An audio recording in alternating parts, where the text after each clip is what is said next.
इंकशाफ थियो आहे। तव्हांखे अपडेट कयो वियो आहे। छठे मां ज़हनी माज़ूर नौजवान सां तज़लील वारो केस DHO जे पुट समेत 3 जवाबदारनि जी ज़मानत रद्द कई वई आहे। बिल्कुलु नाज़रीन, हम ख़बर अवां ताईं पहुचायूं पिया। जवाबदार सॼण मेमन, आमिर मेमन ऐं मुर्तज़ा खुश्क जी ज़मानत संदन गैर हाज़िरी में रद्द कई वई आहे। छठे मां खे ख़बर ॾियूं पिया।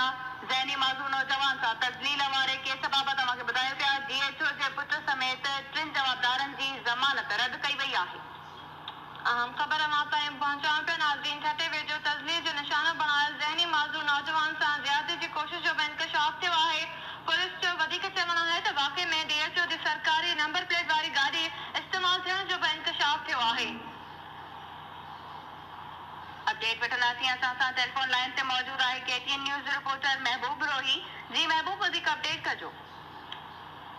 ज़हनी माज़ूर नौजवान मोहसिन सफ़ी खत्री जे केस में हिकु अहम अगवानी साम्हूं आई आहे, जंहिंमें नौजवान खे तशद्दुद करे तज़लील जो निशानो बणाइण वारे केस में 3 जवाबदारनि छठे DHO जे पुट जवाबदार सजण मेमन, संदसि साथी आमिर मेमन ऐं मुर्तज़ा खुश्क जेके 3 जवाबदार आहिनि, उहे पूरी ज़मानत ते हुआ। अॼु सीशन जे कोर्ट छठे में उन्हनि जी हियरिंग रखियल हुई, पर 3 जवाबदारनि ख़िलाफ़ वधीक केस में अज़ाफ़ी कलम लागू कया विया हुआ। पुलिस जे पारां अदालत में रिपोर्ट भी पेश कई वई। अदालत में फिरियादी धुर ऐं फिरियादी जा जेके वकील हुआ, उहे जवाबदार धुर जा वकील मौजूद हुआ, पर जवाबदार 3 जेके आहिनि कच्ची ज़मानत ते हुआ, पर उहे पेश न थिया। अदालत जे चौतरफ़ पुलिस बीठल हुई उन्हनि जी इम्कानी ज़मानत रद्द थियण जी सूरत में उन्हनि खे गिरफ़्तार करण लाइ। पर अदालत जॾहिं हियरिंग शुरू कई, ॿुधणी शुरू कई, त जवाबदारनि जी पुछा कई वई। डिस्ट्रिक्ट सीशन जे छठो जी अदालत पारां जवाबदारनि जी पुछा कई वई, जेके पूरी ज़मानत ते हुआ। 3 जवाबदार सजण मेमन,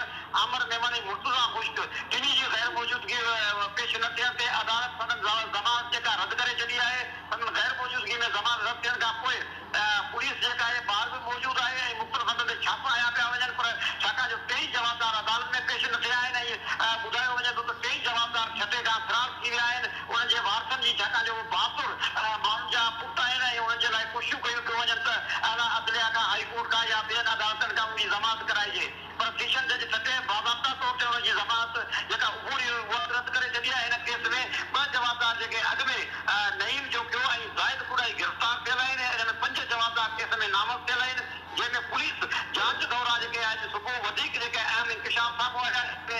मुतासिर जेको नौजवान आहे, ज़हनी बीमार जेको नौजवान आहे, जेको खत्री मोहसिन खत्री, उन ते तशद्दुद सां गॾोगॾु पुलिस जांच दौरान इंकशाफ थियो आहे त DHO जो पुट सजण जेको मेमन आहे, उन सां ज़्यादती करण जी बि कोशिश कई आहे। उन सां गॾोगॾु 5 जवाबदार हमसला थी उनखे वाह में ॿोड़ण जी कोशिश कई आहे, जंहिं करे अज़ाफ़ी कलम जेके लागू कया विया आहिनि जवाबदारनि जे ख़िलाफ़, उहे जेके नाक़ाबिल ज़मानत आहिनि, अहिड़ा कलम लागू थियण खां पोइ ऐं पुलिस जी हरकत ॾिसण खां पोइ इहे जे 3 जवाबदार जेके आहिनि अॼु अदालत में पेश न थिया। संदन गैर मौजूदगी में अदालत संदन ज़मानत रद्द करे छॾी आहे।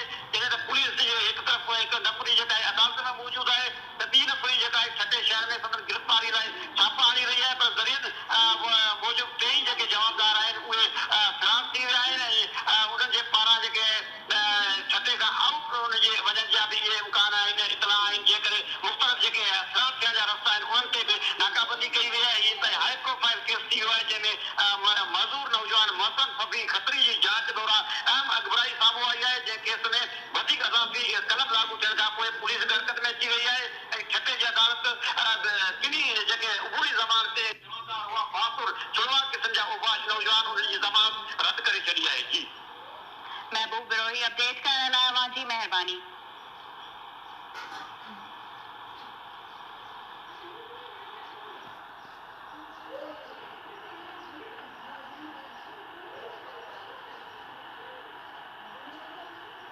बुलेटिन में ॿी अहम ख़बर